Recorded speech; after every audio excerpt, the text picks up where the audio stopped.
Today we're going to be talking about how you can throw a football harder. So we're going to give you some great tips and drills to increase your throw velocity. Now, throw velocity, you guys, comes from a concept called torque. All rotational athletes, or even rotational throwers, let's talk about rotational athletes, baseball hitters, tennis players, golfers, quarterbacks, we all generate power the exact same way, and that's from that concept called torque. And torque comes from another concept called upper body and lower body separation, or a fancier word for that is dissociation, for those of you that are maybe a little bit more advanced and know what that means. But that just means separating. So think about hitting. I think that's the closest analogy to throwing a football to help with power, is if you're a baseball player, batter's box, pitcher throws you a pitch, I think anybody, even if you've never played baseball before, you know that when you step to the pitcher, the bat doesn't go the same time as you step because that ball ain't gonna go anywhere, right? You have to step to the pitcher, but keep the baseball bat loaded.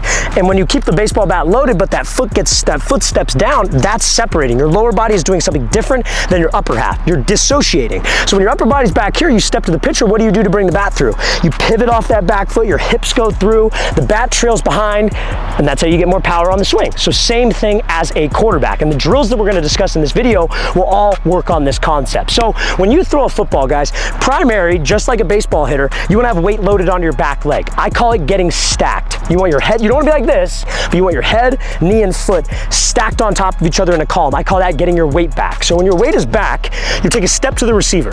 When you take that step to the receiver, notice how I'm not lunging forward, just like a baseball swing. I don't lunge forward as I'm trying to hit a baseball. I stay back. And when I stay back and keep this weight back here, that allows my shoulders to rotate back and I separate my hands. Now we're in that separation position. So guess what happens? Just like a baseball swing, I transfer my weight, my hips fire through before the shoulders, and that creates that whipping effect, which is torque. And torque is obviously power. So all the drills we're gonna give you is going to work on that separation concept throughout this video. Now, before we get into those drills, fellas, if you are a quarterback or a receiver, we are going to be traveling out to 15 different cities across the entire US for 2-day-long QB and wide receiver training camps this year. So guys, check out that very first link in the description below if you would like to sign up. We're going to be coming out to San Francisco, California. That camp is completely sold out. We don't have any more remaining spots. They'll be coming out to Orlando, Florida, Phoenix, Arizona, Charlotte, North Carolina, Austin, Texas, and guys, all of those 5 camps that we listed are almost completely sold out. We limit spots for all of our camps because we want each athlete to get an individual experience, so the spots go quick. So make sure you take advantage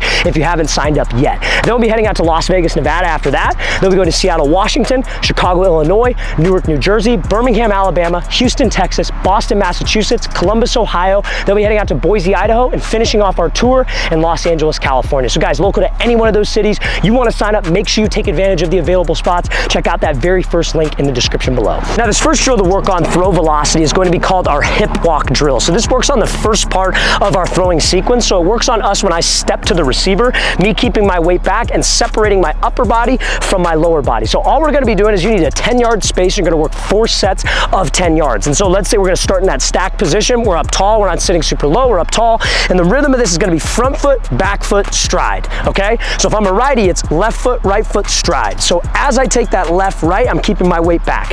And you guys want to think, let's say the sideline is over here. I have a flashlight on my knee, flashlight on my right hip, and those flashlights stay pointed towards the sideline when I take a step. I don't want to do this. We're not turning the hip too early. That is going to be for the next drill that we're going to cover. So all we're doing is we're here. Left, right, step. To work on my weight staying back and my upper body separating. Reset. Left, right, step. And then we're going to build through that. So we have 4 sets of 10 yards. Going to show you that should look full speed. And then the next drill will progress off of this.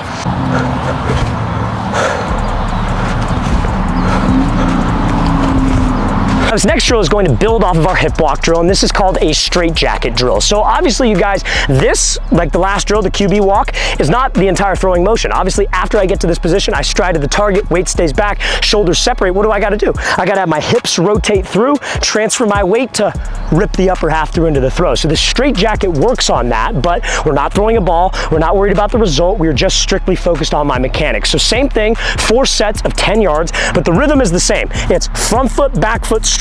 But now my arms are going to be across my chest like I'm in a straight jacket, what they put crazy people in so they can't use their hands. So we're here, left, right, left. I take that stride, shoulders go back, and then all in one motion, my hips bring the upper half through. It is not stride, rip the shoulders and leave this behind. It's stride, hips, bring the shoulders through. I'll show you again one more time and then we'll go full speed. But it's front foot, back foot, stride, hips bring the shoulders through. So I'll show you that should look again right now.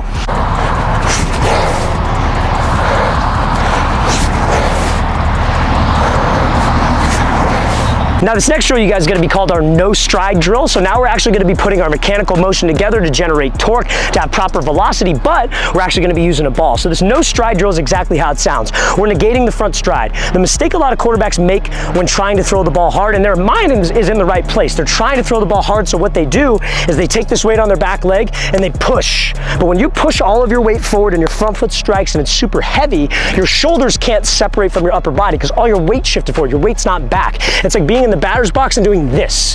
The ball ain't gonna go anywhere, you guys. So what we have to do is we have to step separate from the drive. It's stride, then drive. So this drill kind of puts us in that mechanical position. So what you're gonna do, front foot's open to the target. You can set up a target. I have a target right now about 10 to 12 yards in front of me. Front foot's open, weight's on the back leg. We're nice and relaxed. All you're gonna do, rotate your shoulders and separate your hands without moving that flashlight. Remember, flashlight on your knee, flashlight on your hip. You're gonna separate and rotate back, and as soon as you feel your hands separate and your front shoulder to rotate slightly, you're gonna have your hips rip through, front foot will not move, and that puts us in that right throwing sequence position when I actually am trying to make a pass. So I recommend about 12 to 15 reps of this. I'm gonna show you how it should look full speed. Also, fellas, if you are a quarterback and you would like a 2-month-long workout schedule that you can do in the gym and on the field, specifically tailored to fit your quarterback needs, check out that second link in the description below for our elite quarterback training package. Like I said, guys, it's 2 months of workouts. We give you the exact sets and reps, video examples of each workout, and it's mapped into a schedule like Monday you're doing this, Tuesday you're doing that, Wednesday you're off,